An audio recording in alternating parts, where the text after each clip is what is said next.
Welcome, RVA, to Inspire AI, where we spotlight companies and individuals in the region who are pioneering the development and use of artificial intelligence. I'm Jason McGinty from AI Ready RVA. At AI Ready RVA, our mission is to cultivate AI literacy in the greater Richmond region through awareness, community engagement, education, and advocacy. Today's episode is made possible by Modern Ancients, driving innovation with purpose. Modern Ancients uses AI and strategic insight to help businesses create lasting positive change with their unique journey consulting practice. Find out more about how your business can grow at modernancients.com. And thanks to our listeners for tuning in today. If you or your company would like to be featured in an Inspire AI Richmond episode, please drop us a message. Don't forget to like, share, or follow our content and stay up to date on the latest events for AI Ready RVA. Welcome back to Inspire AI, the podcast where we dive into the minds shaping the future of artificial intelligence. Today's guest is someone who's not just building with AI, he's rethinking how humans and machines collaborate. Kyle Johnson is a tech entrepreneur, data scientist, and writer based in Richmond, Virginia. He spent 6 years at Meta working on machine translation, digital trust, and complex systems that shape how billions of people experience the internet. But these days, Kyle is focused on something much more personal, helping everyday people harness the power of AI. He's the founder of Aura, a platform that helps teams turn raw data into visual stories that actually drive action, and the founder of Tidewater Research, where he helps enterprises navigate the messy reality of AI adoption. Beyond the products he's building, Kyle is emerging as one of the most thoughtful voices around how AI is quietly transforming the way we think, create, and work. In his recent article, The Quickening, he argues that transhumanism isn't coming someday. It's already here for those who choose to collaborate with AI. Today, we'll explore Kyle's journey from big tech startups, how non-technical folks can start experimenting with AI, and what it means to vibe code your way into the future. It is my pleasure to welcome Kyle Johnson to Inspire AI. Hey, thank you so much, Jason. Really appreciate it. Happy to be here. Kyle, thanks for joining us today. Can you start out by telling our audience a little bit about yourself, your business, and your interest in AI? Yeah, absolutely. So I'm an ex-Marine and former metadata scientist. That's kind of where I got my start in tech. And I currently run an AI consulting firm. And as you mentioned, my other company, Aura, it's Aura.social. And Aura is kind of like GitHub for storytellers. That's what we call it. It provides infrastructure for data scientists and data analysts who need a place to like generate, store, and share their insights, not just data. So it's very insight driven as opposed to just piping data to more places, which is where a lot of data startups are going now. My interest in AI is very much on the technical side, but it's very applied, which I think has a lot to do with just the teams that I chose to work on Meta. I'm a tinkerer at heart. I like actually playing with things, actually trying new things, and finding opportunities to just make entities and organizations more efficient with this new technology. I just love doing it. But I don't just focus on the technical side and technical implementations of things. I'm also really interested in just how people are using AI to make their lives easier, right? And usually that just means chatbots. I think a lot of people see them as a bit of a gimmick, right? They're like, okay, this thing isn't really smart. But, in the article you spoke about, I mentioned folks who I've seen with my own eyes, while I was consulting, really make themselves smarter with chatbots. They found these new ways of working with them. So I'm really interested in just all aspects of how AI is changing our lives. Absolutely. The concept of AI making people smarter, that definitely resonates with me. It's almost like there's this new digital literacy, but it's not Yeah. about learning code, it's about learning to think with AI, right? That's a pretty Yeah. powerful shift. Absolutely. Yeah. All right. So tell us a little bit about how would you describe the journey that's led you from Meta to founder life? That's a good question. So when I was working at Meta as a data scientist, I really just chose to work on teams that had high stakes or high impact missions. I didn't want to be on like the newsfeed team, right? Which had just been around for a long time and had been optimized to hell and back, right? Just wasn't a lot of like high impact work to do. So I chose teams like counterterrorism, child safety, AI language research at FAIR, and impersonation. So I think that that had a huge impact on me in that I chose teams where the outcome really mattered, right? And as you know, like when you work at a big tech company, there are teams where it doesn't really matter, and you can just kind of get along by doing the work. But I always stayed on very mission focused teams. But when Llama 2 dropped in 2023, I want to say, I started almost exclusively just incorporating AI into my own work and some of the tools that our teams were using. And I just took it and ran with it. There were a lot of data scientists at the company. I felt very confident that data science and analytics would continue without me. I risked getting fired and just really went all in on this AI implementation kick I was on. And it went surprisingly well. You know, I was working at Reality Labs at the time on a team called Trust, and built a system that monitored what users were saying on external social media platforms about the products that launched, right? So we launched a new headset. I was building apps that would look at all the comment sections on Twitter, all the what else? We looked at Reddit posts. We didn't use Facebook posts, but I was basically ingesting all that and using AI to make sense of it. And that was something I wasn't that a lot of people weren't doing. And when people thought of AI at the time, it was very focused on some external facing chatbot, right? Some external Mhm. facing use case or feature where the user is directly interacting with the bot or with the AI. And I'm like, man, I'm getting a lot of mileage out of just having the AI understand things on the back end and write me a little report. And I think that paradigm, that like way of seeing AI adoption and AI implementation was unique. And I was at a certain point, I was like, okay, I don't see many people doing this. I see like the market opportunity, and that was all the confidence I needed. So I spoke to Mari, my wife and co-founder, or now co-founder, and she was like, "Yeah, that sounds like a good idea." And we opened up Ara. Mm, there it is. Yeah. Yeah, that definitely sticks with me too. Data is not valuable until you turn it into action, right? Yep. And so R is helping people um, bridge that last hardest mile of telling a story in a way that actually moves someone to do something. Yeah.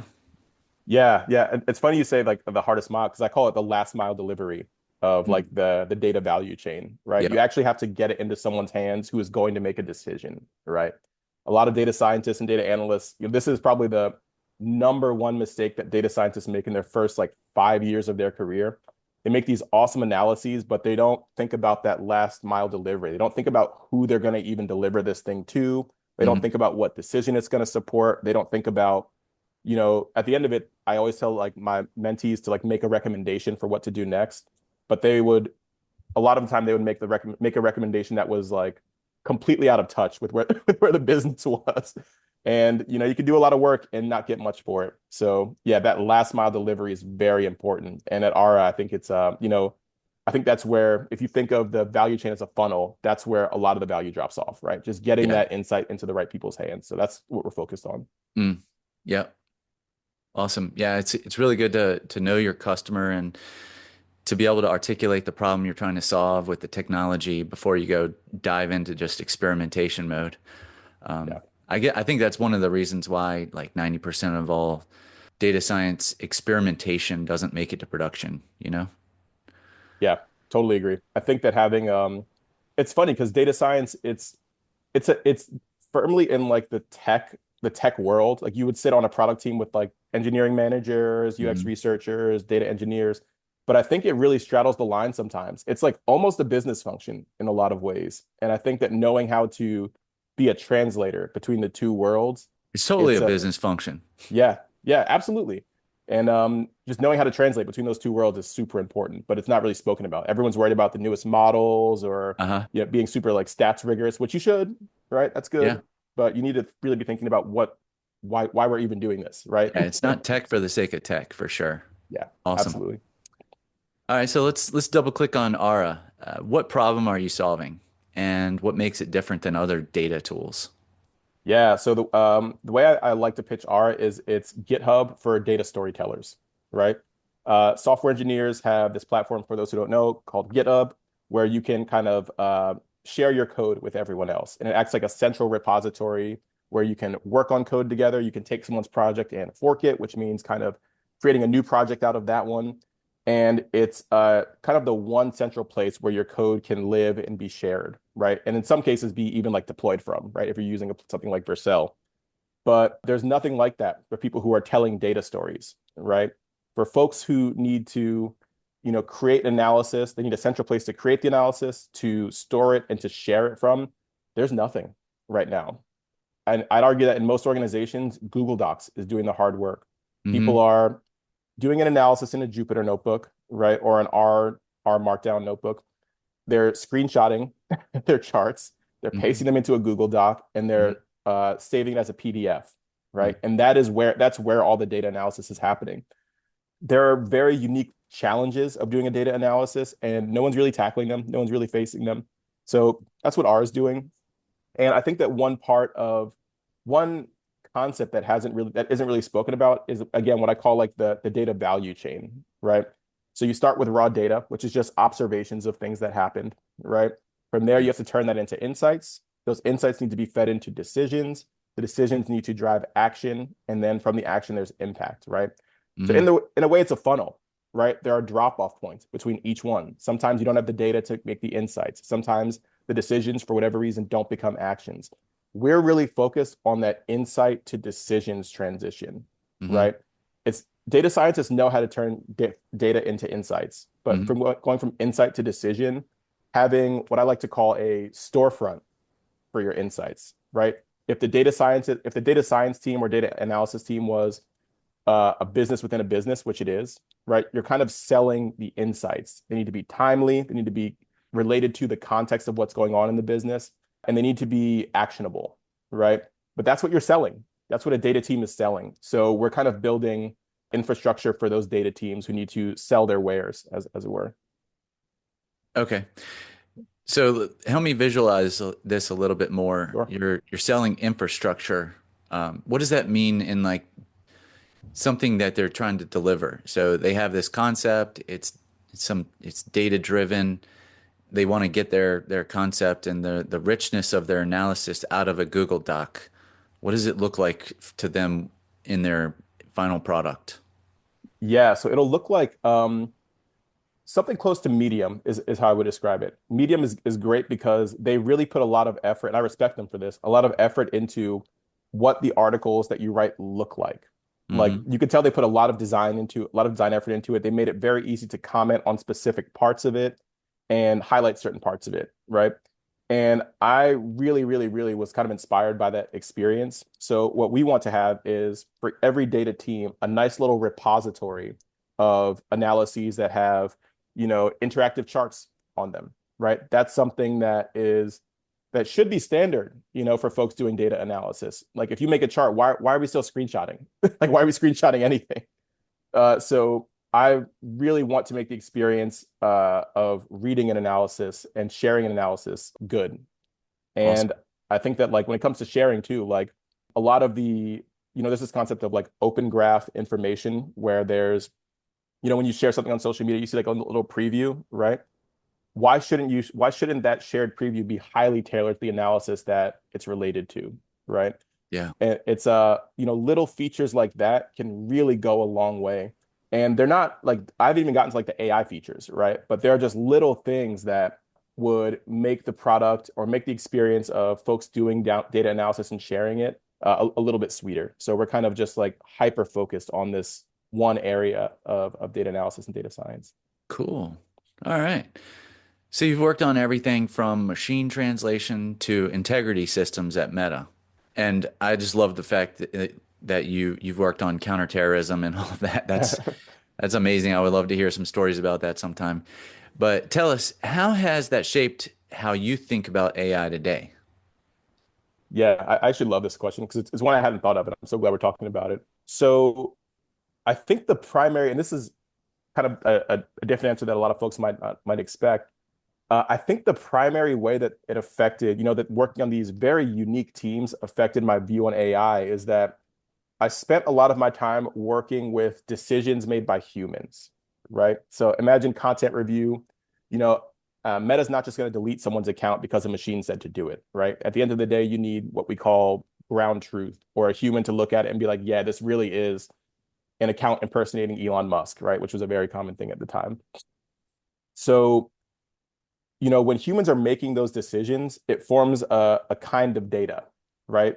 Like we might have sampled 1,000 accounts, right? Label them whether or not they're spam, whether or not they're impersonation, and then we have some estimate of the prevalence of this problem, right? And that experience of working with humans to make these decisions with semi-small data and having a policy that the humans were reviewing against, I didn't know it at the time, right?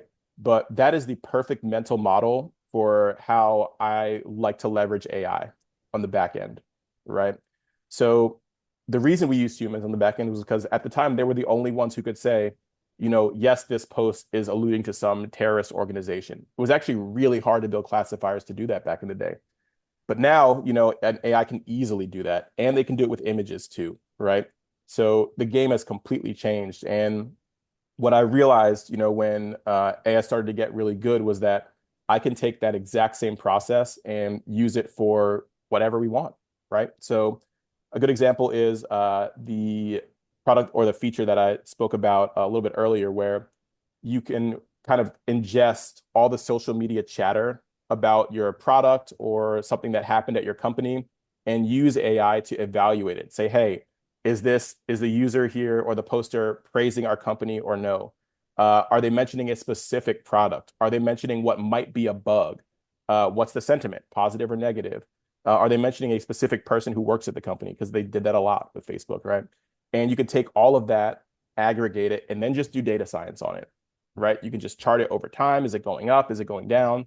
And that was a really, really, really powerful perspective. And I think that while a lot of folks are focused on these like user-facing AI features, I've always been very concerned with using AI to become more efficient in a lot of ways, right? To do things more quickly, to do things with less friction, to do things with a huge cost reduction.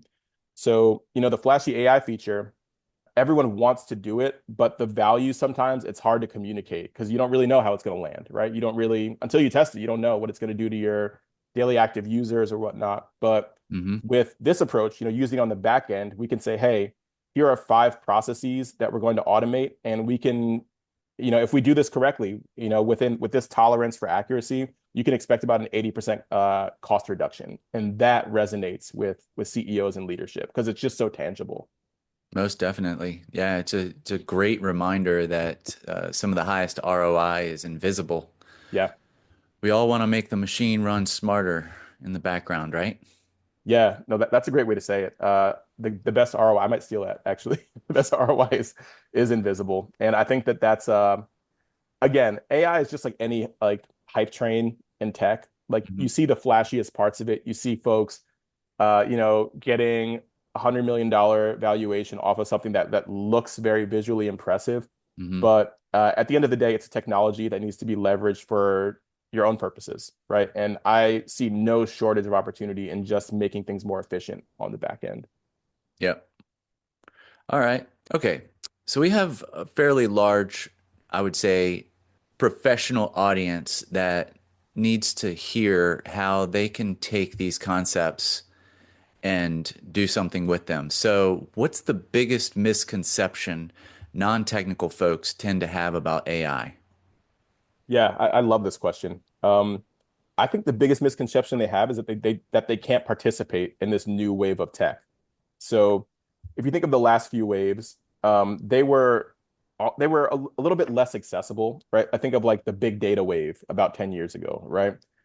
That was inherently technical. You needed not only like to understand on the data engineering side how to even manage all this data, but you also needed some stats knowledge to process it correctly and to extract the insights and whatnot.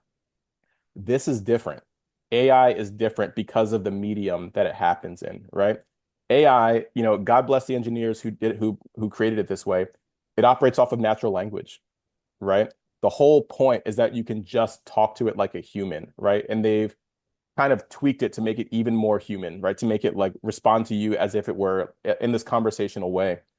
And I think a lot of non-technical folks, when you hear artificial intelligence, you're like, oh my God, this is like the final boss of things that I should not be talking about, right? It's almost scary sounding. But at the end of the day, you can kind of leverage your intuition about how you would interact with a human to interact with AI, which is amazing. So, there are many ways to use it, but I think this thought partner approach, that we kind of spoke of a little bit earlier, is by far the most effective way to get started with it. So, in the article we mentioned, there are complex situations like real estate negotiation or like working with doctors to advocate for a family member's medical care. Those are situations where you should be bringing the context to the AI, storing it in a project or just dumping it into the window and hitting enter, and then kind of using it to reason back and forth. And that is so effective. And we're at the point, you might see a video from me soon. We're at the point where, with the same context, I would argue that in my experience, the chatbot is giving me better responses than I can get myself, right? I'm just going to say it, right? Yeah, no, it's It, right. they're very good at reasoning. And I think, being non-technical, you might think, okay, I'm not going to be able to like really leverage these things. It's like, no, you can. You can go really far with the chatbot. So yeah, I think the biggest misconception is that they can't participate and that they're blocked from really engaging with AI. It's completely false. Mm, that's pretty wild. Yeah, I feel like maybe the gap is between technical and non-technical people. It's not really that. It's more like those that use AI like Google versus those that use AI like a collaborator. And that's where Ooh. the reasoning comes into play. Double check my thoughts. I saw one of your recent posts about, what was it? I think you wrote it up here. I use this all the time. I think I use it almost every 5 chats. I like make a point to do it. It's what about this situation is clear to you that doesn't seem clear to me? And Yes. that question is so good because it makes you take a step back. And you're usually kind of shocked at the result when you first see it. You're like, oh my God, like you are spot on, right? Yep. So yeah, I like to ask that all the time. And what I say it's doing is it's kind of like filling in your mental blind spots in a Hmm. lot of ways. There are a lot of times when we are so immersed in a problem that we can't take a step back and be like, hey, maybe we're focused on the wrong thing. Or one that I got from ChatGPT recently was I was talking about my startup, and it was like, you're probably farther along than you think you are, when it comes to the branding of this thing. And I was like, whoa, thank you. That's a great compliment, right? For sure. But yeah, little things like that. It'll really just illuminate parts of the problem or parts of your thinking that weren't super clear to you. Very useful. Yeah, I'm gonna set that one to memory. Uh, Yeah. what's clear about this situation to you that doesn't seem clear to me? Awesome. Yeah. All right, so if I'm a business leader who doesn't code, what's the first thing I should do to start leveraging AI effectively? That's another great question. It's something that I end up speaking to a lot of business leaders about, and they asked a very similar question to this. I'd say the first thing is to try it yourself, right? Really get used to using the chatbot yourself. There are a lot of business leaders who rightly are skeptical, and I understand why they'd be skeptical because, outsourcing any kind of thinking to a machine is risky, right? I can understand where they would see where they'd be hesitant, but I'd encourage them to view it almost like a combination of a mentor and an employee, right? When it comes to your employees, they're going to make mistakes, right? You expect them to make mistakes, and you have a process for catching and managing the mistakes that they make. You got to view AI the same way, right? Every once in a while, yes, it might hallucinate, as they say, right? It might give you an answer that where you're like, is that really true? Then you go to Google and search, and you find out it's not true. That's fine, right? It's going to happen. Be vigilant. So again, number one is to really try it yourself, right? And get in the habit of using it again as a thought partner, right? Using it to talk through problems and talk through dilemmas and to just gain clarity. That'll give you a surprisingly good idea of AI's capabilities too. I think a lot of folks are kind of out of touch with how good or bad AI is. And I think those like daily interactions of just talking through problems with it will show you exactly where the limit is, right? You'll start talking about something and you'll see it's like, okay, this thing is not, understanding what I'm saying right now. That's the limit, right? And the the experience of hitting that boundary is good for you, right? It'll teach you a lot of like what AI is capable of.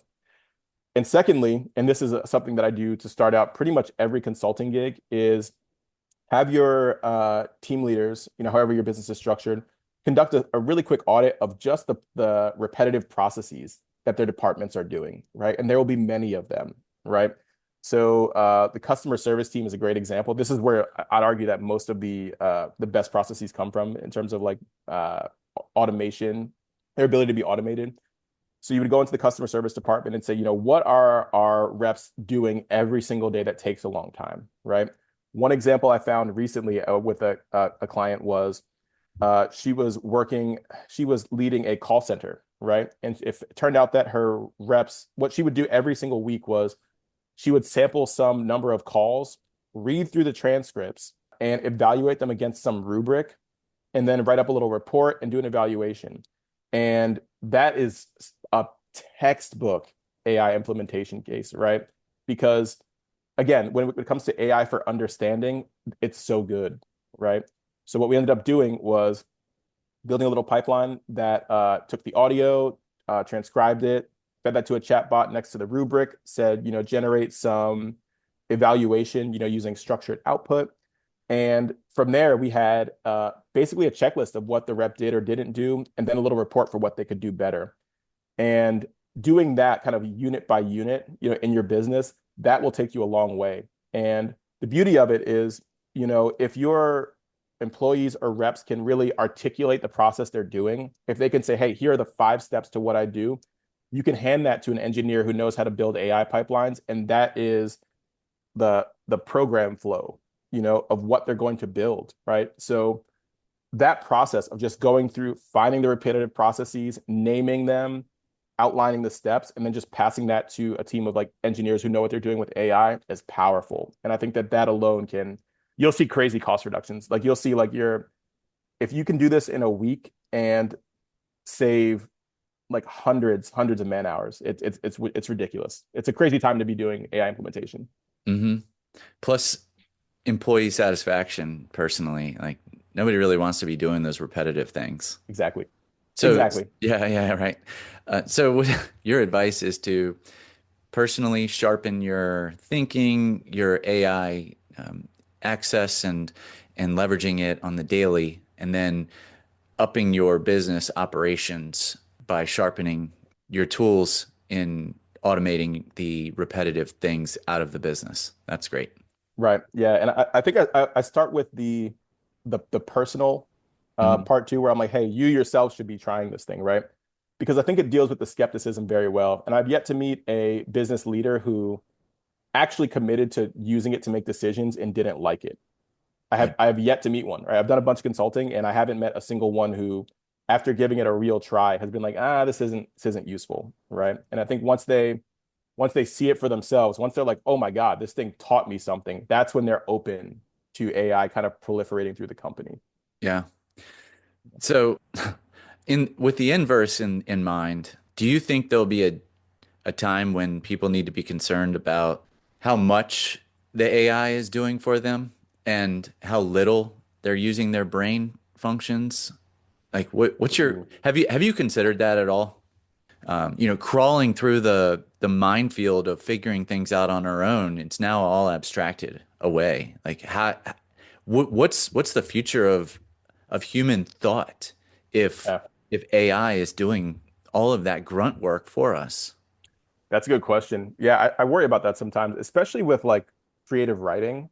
Hmm. Like Yeah. Oh, yeah, exactly. I used to write, if you go through my Medium account, I used to write a lot, but now it's all so AI assisted Hmm. that like I'm probably not as good of a writer. Like I gotta admit that.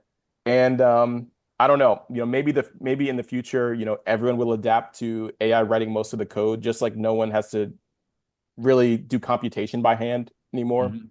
But that's a really good question. I don't know. We'll keep thinking about it then. Yes, yeah, we definitely will. It's going to come up again. All right. So tell us, in your experience, how can individuals without a coding background leverage vibe coding to bring their ideas to life? I love this question too. So, um, start with a chatbot, right? And start small. But that's definitely like the approach you want to take to it, right? As you know, writing code is like daunting, right? Like a lot of like there's just so much, and you're never gonna feel like you're really like good at it because problems are always popping up. So I would say start really small and start with a chatbot just making a single HTML, CSS, JavaScript file, right? A .html file. So you don't have a coding background, right? Get used to building little tools, right? So a good example is flashcards for your kids. You know, your kid has a test coming up on something simple like I don't even know, like multiplication tables, right? Go to Claude.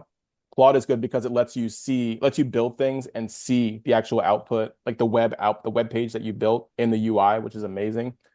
Go to Claude and say, hey, my child is studying this. You know, maybe even take a picture of one of their homework assignments. Here's what my child is studying. Can you make me some flashcards that they could use in an HTML file? And it'll just do it. Oh my Right. God, that is such a great suggestion, man. I'm gonna check that out. Sorry, Yeah. keep going. No. Yeah. I do this all the time. So like that's an example that I use with my brother, right? But it took no, I didn't look at the code that it wrote, right? I don't even know. I don't know if it used any frameworks. I don't know what the code looked like. I just said, hey, create the flashcards, and the flashcards appeared, right? You save it as an HTML It's file. magic. It's magic. It's crazy. You save it as an HTML file, and I was like, hey, just double click this, right? Put this on your desktop, double click this thing, and it appears and it works, right? Another example is my wife and I, right? We were trying to like what were we playing? We were playing some like relationship card game, right? That was like asking deep questions. And I was like, I bet I could make one of these that's a little more tailored to us, right? So I just gave it some context. I gave Claude some context about me, some context about her. And I said, hey, generate like a relationship card game where we can like, it was another card game. Demonstrate, excuse me, generate a relationship card game that's tailored to us that'll like bring us closer or something like that. And it did it, and it did it so well, and the game was actually fun, right? But again, for new people without a coding background, that's something you can do without even having to look at the code, right? It's like this interesting new way of doing things called vibe coding, right? Where you almost forget the code is there, right? There's a Carpathy tweet about that. And he was the head of, I believe he was the head of That's AI at Andrew Tesla. Carpathy. Yeah. Right. And this guy's like, he's been doing, you know, net like language-based AI for a long time, right? I remember reading his articles in like 2014. But yeah, you almost forget the code is there, right? You're literally just speaking or typing and the app appears. And then you say, hey, change this thing, right? And then it Hmm. tweaks it, right? And if you're a non-technical person, you can get pretty far with just this like HTML, with just HTML files and tweaking them through natural language. From there, you just copy it, save it in a text file, and we can like I'll maybe leave some instructions in the comments, right, for how to do that. Save it in a text file, and then just double click it, and the app you built appears in your browser. So I would say start there. Start with Claude because you can even see it as you're typing, and just use language to kind of sculpt this app. Like the way I described it is build by reacting. I Hmm. think that's a great way to view, how to get into vibe coding if you don't have a background. Totally. This is a little off the cuff, and I've never done Sure. this with any of my guests, but I did take your suggestion and I created this app this morning with Claude. And I'd never used Claude before. And I wanted to share it with you real quick. Yeah, absolutely. So so Oh, this is the game oh, I just died. wow, it's good. This is the game that I created this morning with one prompt. The prompt is on the left-hand side. And basically, it's Space Invaders with blocks of cheese, like I said.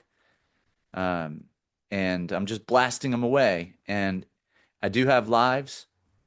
I just lost one. This This I is good. shaped in two prompts, right? I said, I would like you to create a video game set in the year 2121. Make it like the game Space Invaders, but with one noticeable difference. The invaders are blocks of cheese. And he came up with this concept of Space Goudas, Dairy Invasion of 2121. And it spit out all this code, and I was like, I wonder if this thing's gonna work. And then all of a sudden, it's presenting this UI and gives me the storyline, gameplay in case I wasn't familiar with how Space Invaders works. It's got all of these types of invaders with descriptions. Mind-boggling, honestly, to see that Incredible. this could come out and uh, be perfect. Not, I mean, not like ideal necessarily, but it worked with one shot. And then, I was in my first pass, I was losing a lot. So I said, okay, um, what was my second prompt? I said, let's make it 2 times as hard to kill the player. I think the cheese shoots too often and too accurately. And so it slowed it down and it allowed me to win my levels. Incredible. That's where we Incredible. are. And honestly, man, like I published it and I didn't know I could publish this. And I copied the link to the Discord channel for AI Ready Oh, RVA and I made it available to anybody to play. I don't know that anybody's reacted to it just yet, but I'm definitely looking forward to their reactions. yeah. It's so crazy because like I think of like how long this would take me to code Uh-huh. up, right? If I was Yeah. trying my hardest, if I was totally focused, had nothing else to do, it would take a while and I would get the physics wrong, right? Uh-huh. I'd be like thinking of like there'd be so much to manage, right? You'd have to design it. And the fact that an AI could just spit this out, literally word by like token by token it Hmm. blows my mind. Like things like this never cease to amaze me. Yep. Yeah. Crazy. It's awesome. I'm going to continue working with Claude and see what else it can do. I love that you made vibe coding approachable with just a few statements of, start small, break down your tasks and see what it can do. I think that's totally approachable advice. Yeah.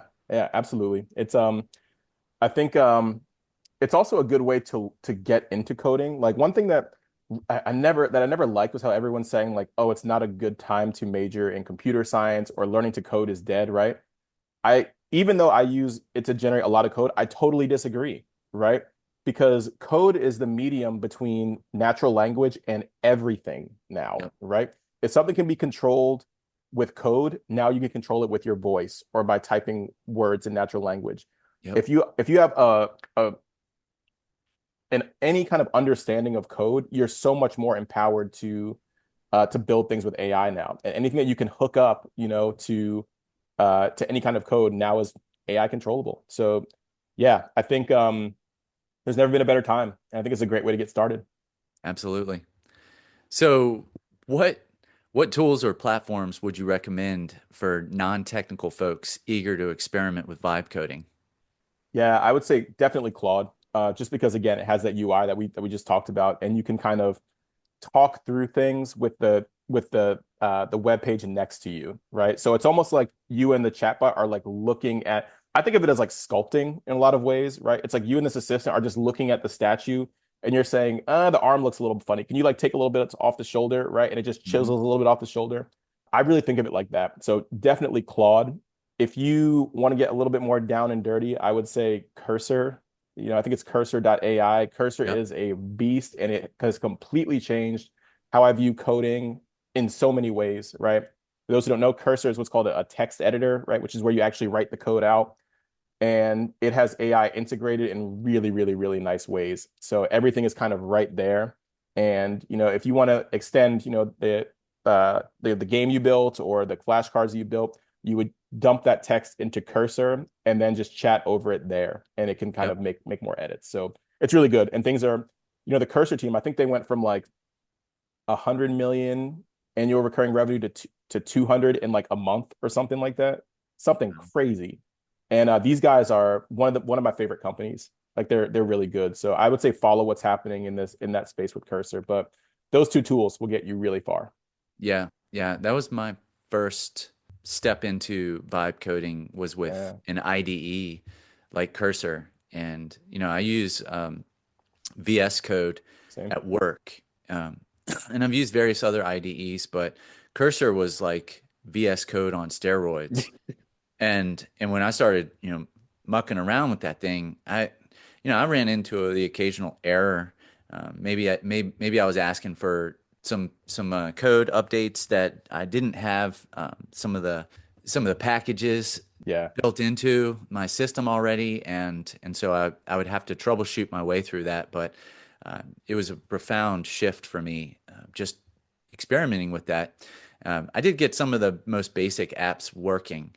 I don't know that it's ready for something as like easily accessible as what I just did with Claude this morning, right? yeah, Like, but you're right. If you want to do some enhancements and get your hands in the code and really leverage different libraries and be more intentional as a software developer, you'd have to get into the IDE and that's where the real power can happen, I think.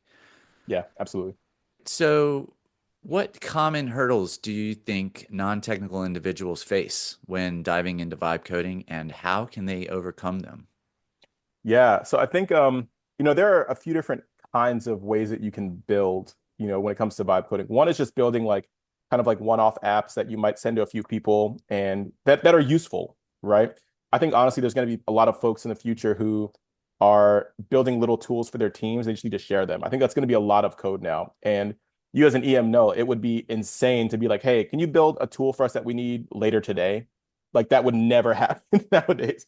But I think with the way things are going, it's going to, right? So in terms of hurdles, I think that the hurdles that you'll start seeing really occur when you start building things that are closer to being used for like mass adoption, right? And obviously you would never vibe code something like into production, right? You want to get like real engineers to handle like the just the necessary like plumbing that comes with like building something that's in production.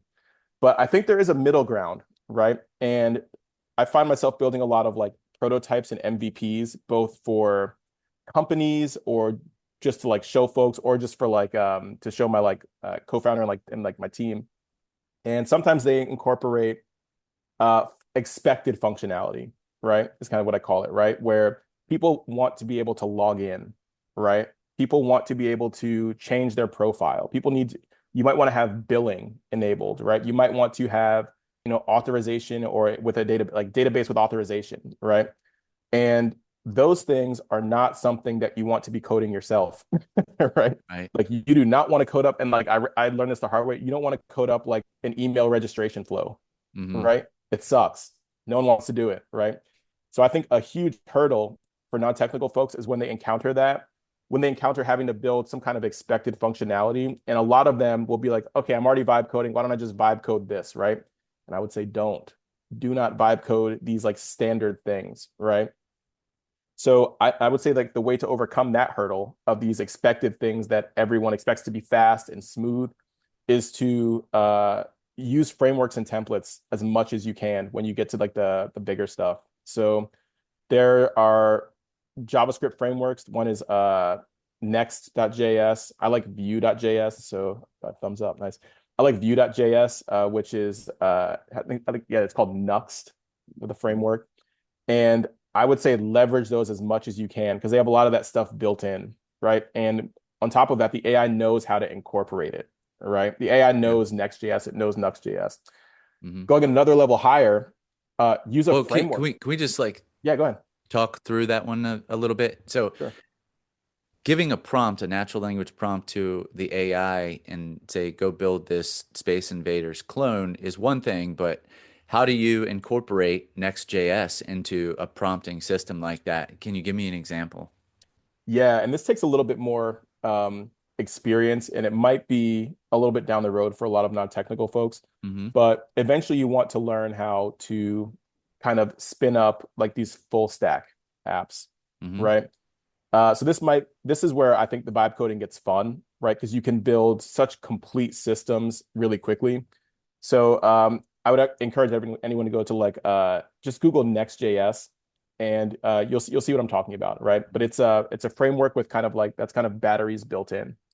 So what you would essentially do is you would start a project with Next, and then you'd open it up in Cursor, right? And then you talk to the chat in Cursor, right? And it has access to all the files in there. It knows how to use the framework, and you can get a lot built out really quickly. So I'd even take it a step further than that and say, you know what? Don't start from scratch with these frameworks. Use a template, right? And templates, if you'd asked me like 3 years ago, I would have been like too proud to use a template. I'd be like, no, I'm gonna code it up myself, right? But the templates have a lot of functionality already built for you, and you can test them, right? As an example, like a lot of apps like have like a sidebar, right, where you can click like the different views you want to view. Yep. And you need that to be smooth. You need the routing to work. You need the URL to change correctly, right? Yep. And that needs to feel smooth if you're going to have other people test it out, right? And I would argue that if you start with a template where it already feels smooth, and then just use kind of open that in Cursor and kind of make your changes to make it your app, that's a lot easier, and you'll get a much more stable product than if you were to just vibe code the whole thing from scratch. So if I had to kind of like take a step back and give a high level view of what I'm saying, I'm basically saying, stand on the shoulders of giants here, right? Don't try to vibe code everything from scratch just so you can say it's your own, right? I used to have this like complex in my head about that. Even if you're non-technical, try to find projects that are close to what you're doing, but just need a little bit of customization, and start there. And that's where these templates come in. So yeah, I would say, again, stand on the shoulders of giants, leverage the work that's already been done, and use templates and kind of edit those. So it's a little bit down the road, right? You can get a lot done just vibe coding from scratch in Claude, right? But if you start building like prototypes of your apps, which you probably will, if you get good at vibe coding, you're going to start thinking, hey, I can build this app, right? Start with templates where a lot of the flows are already optimized for you. Yeah, totally. Yeah. So don't fight the complexity, right? Yeah. Learn from others. At my office, we always say, don't reinvent the wheel, right? So if the scaffolding already exists, use it so that you can focus on creativity, right? And Exactly. make your idea different than what the template was, and better, right? I think that makes Exactly. a lot of sense. Great advice. Okay. So looking ahead, how do you see vibe coding evolving, especially in making technology creation more inclusive? Yeah, I love this question because this is something I wrote another Medium article about earlier, where I predicted that data analysis would happen in natural language at some point, right? I didn't know it would be like 2025. I thought it was going to be like 2035, to be honest. But it happened so quickly. So to answer your question, I think it'll be at some point the AI will become so reliable that even people with a technical background will just stop looking at the code, right? You'll say, hey, kind of like Jason, like the app that you built, right? Like you say, hey, build this feature for me or build this thing for me. And you're not, maybe you looked at the code, I don't know, right? But you're looking at the final product, right? You're typing out what you want and you're looking at the product and you're reacting to that. And then you're going back to the natural language prompt, right? And you're Yep. tweaking it. Then you're looking back at the final product.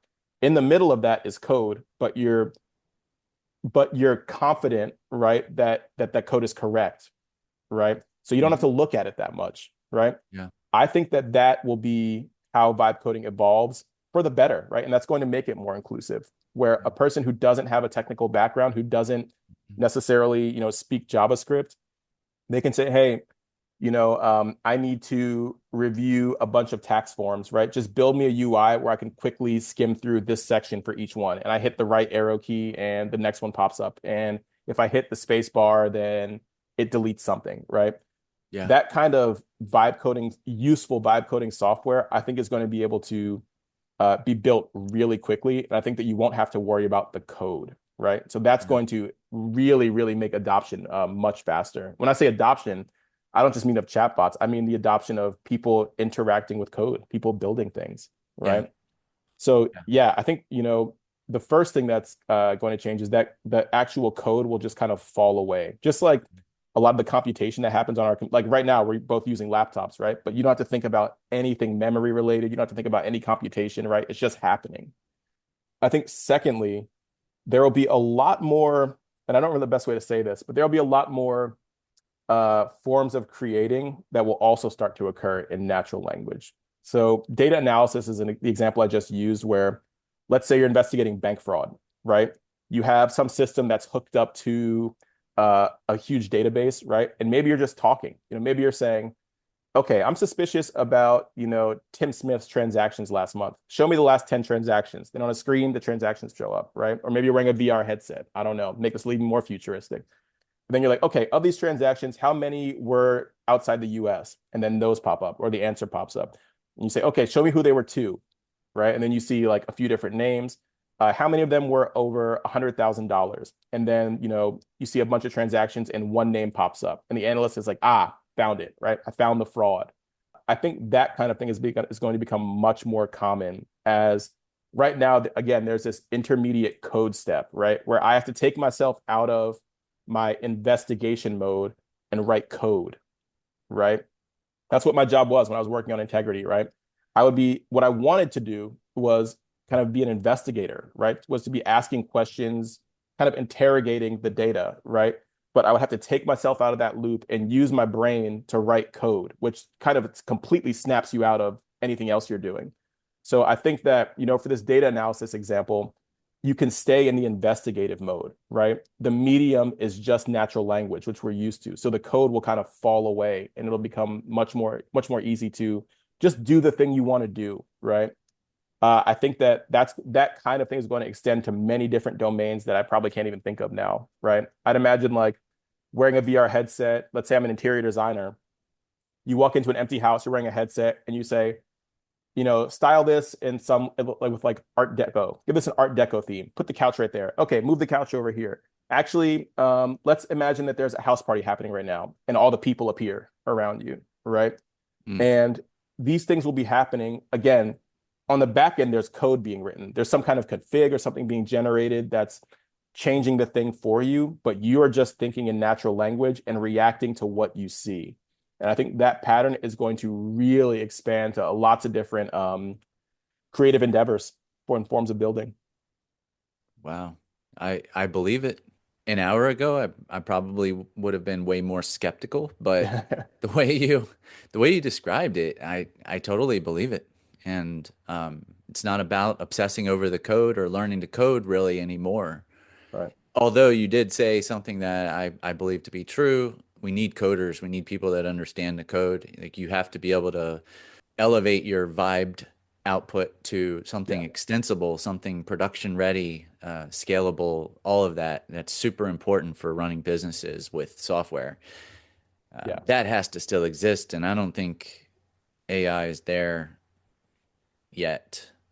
I No. am cautiously saying those words, but here, we're all in the vibe coding setting and letting our, curiosity take the hard parts out of the work, which is amazing. Yeah. Yeah, it is, man. It's a crazy time to be alive. Yes, it is. I'm excited, man. All right. So what's one piece of advice you'd give to someone working inside a big company today who dreams of launching their own AI powered startup? Yeah, that's a good question. I'm gonna give you three because there's just so many things I wish people had told me when when I was like starting this. The All first is right, to taking focus on, notes.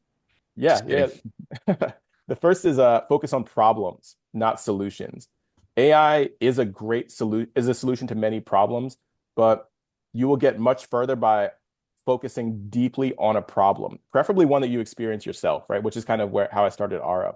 It requires a mentality shift, right? Before I was a founder, I would kind of shy away from people who were talking about their problems. I'm like, okay, here we go, right? Let's be positive, right?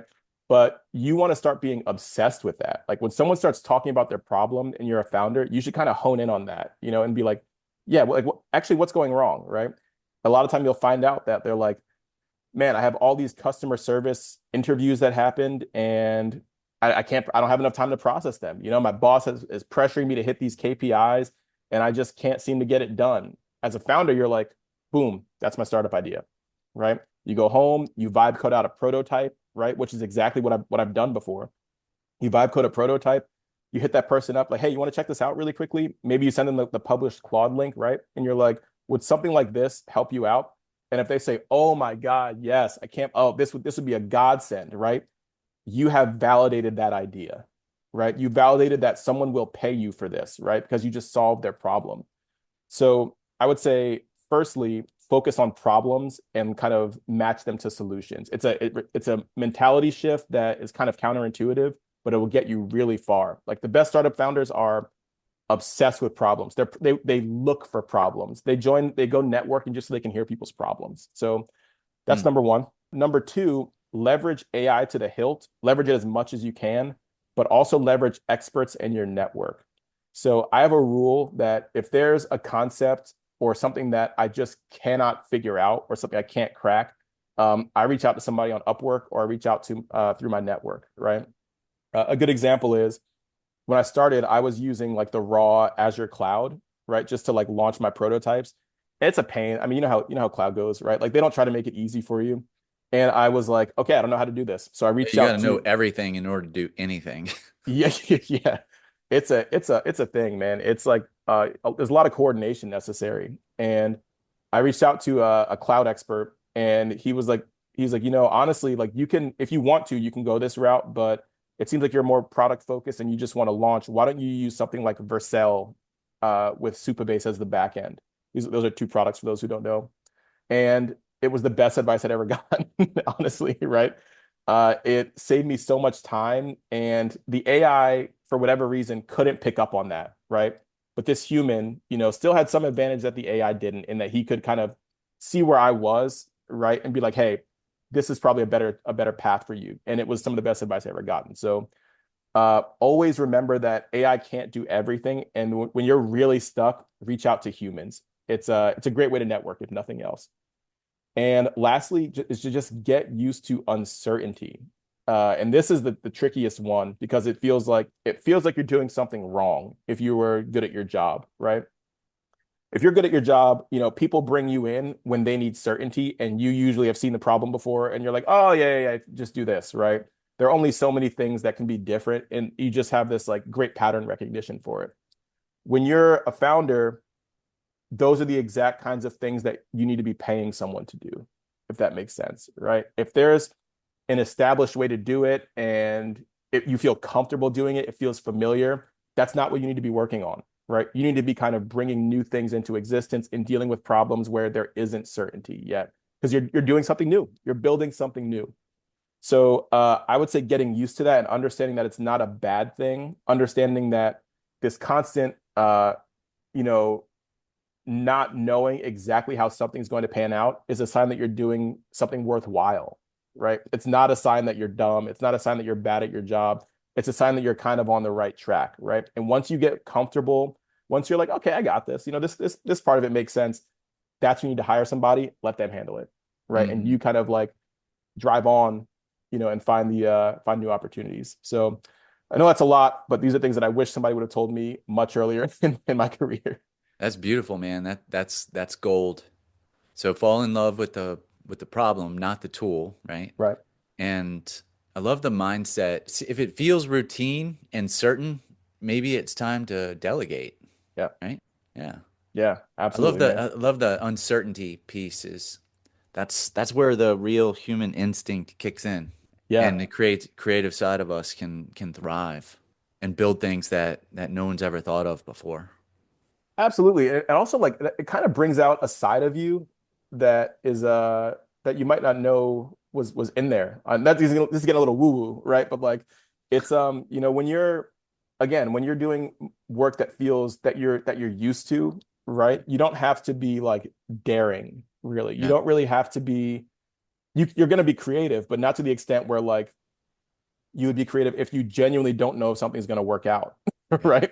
If you want something to work out and you're not sure, you turn on a part of your brain that's almost like a bit of a maverick, right? A bit of a cowboy, where you're like, okay, I got to figure this out, right? And you approach it confidently. You really don't know if it's going to work out, and it turns something on inside of you. And I think that a lot of people who experience that like who it turns them into. And I think that's what keeps a lot of people as founders when, as you know, like if you have skills to work in tech, you can make a lot of money, right? But to let that go, to do something that's uncertain, I think the reason a lot of founders do it is because of what it brings out of them, right? It really lets you it lets you see what you're like when you're facing a real uncertainty, when you really have to just like when there's a lot on the line and you got to roll a six, and you got to figure it out. So for me, that's kind of what's keeping me here. Because like again, as you know, like tech pays really well, but I think that adventurous side that it brings out of you is actually it's a lot of fun. Love it. So Kyle, where can people follow your journey or get involved with what you're building next? Yeah, so I think the best place is LinkedIn. I do a lot of posting there. I try to post a little more video now. I have a TikTok too, I'll tell you about. But like it's linkedin.com/in/GKJOHNS, like GK Johns. My Twitter is x.com/Kyle DOTAI, like Kyle.ai, but spell out the dot. And on TikTok, I'm Kyle.ai, like KYLEDOTAI. Awesome. All right, man. Surprise question, but if you follow my podcast, you'll know it's coming. Go for it. If you had any superpower, Kyle, what would it be and why? Ooh, that's a good question. I would say complete control. Ooh, this could get very deep. It's funny because I was gonna say mind reading. I actually thought of this. I was gonna say mind reading, right? But I was like, I don't know if I could face being overwhelmed with knowing what everyone's thinking all the time. I don't know Maybe if I you would could turn it off. Yeah. Oh, if I could turn it off, I would definitely say mind reading. I think I'm like, especially with like, these like AI as a thought partner, with using AI as a thought partner, I've really, really, really had a lot of fun trying to understand like complex social situations that I'm in, right? So an example might be, I'm working with a company and, something that I think something fishy is happening, and here's an email thread from the CEO, and here's a post that this person made, and here's some context about what's going on with the stock price, and here's, what this weird thing that my report said to me, right? And I have a lot of fun like dumping it all into ChatGPT in a project and just talking through it and trying to figure out what's going on, trying to get clarity on the situation, if nothing else, just because I think it's a fun thing to do. So I think if I could have a superpower, some kind of like perfect social understanding where I can immediately kind of clock what's happening and know what people are thinking, I think that would be a lot of fun because I've definitely had a blast, using ChatGPT as my like gossip partner. Yeah. Yeah. So yeah, I think it would definitely be some kind of like instant mind reading, social understanding. I walk into a room and I know exactly what's going on between everybody. Mm. So emotional intelligence, basically, Ooh, that would beyond be, the self-awareness, but social awareness and being able to read the room without yeah. getting tripped up. Yeah, that's really cool. I think it'd be I'd have the lamest superhero costume. Like emotional intelligence man probably isn't the coolest the coolest superhero, but I think it'd be fun. Yes. Awesome. Awesome. This has been so much fun, Kyle. I know the audience is going to love what you've put down here, and there's so much to dig into, so many nuggets of wisdom here. I really appreciate your time and hope you have a wonderful rest of your day and hope to see you on the podcast again soon. Yes, sir. Absolutely, man. Thanks for having me on. This was fun. I really appreciate it. I like this format. This is good. Awesome. Well, thank you. Bye. Awesome. Cheers, man. And thanks to our listeners for tuning in today. If you or your company would like to be featured in an Inspire AI Richmond episode, please drop us a message. Don't forget to like, share, or follow our content and stay up to date on the latest events for AI Ready RVA. Thank you again and see you next time.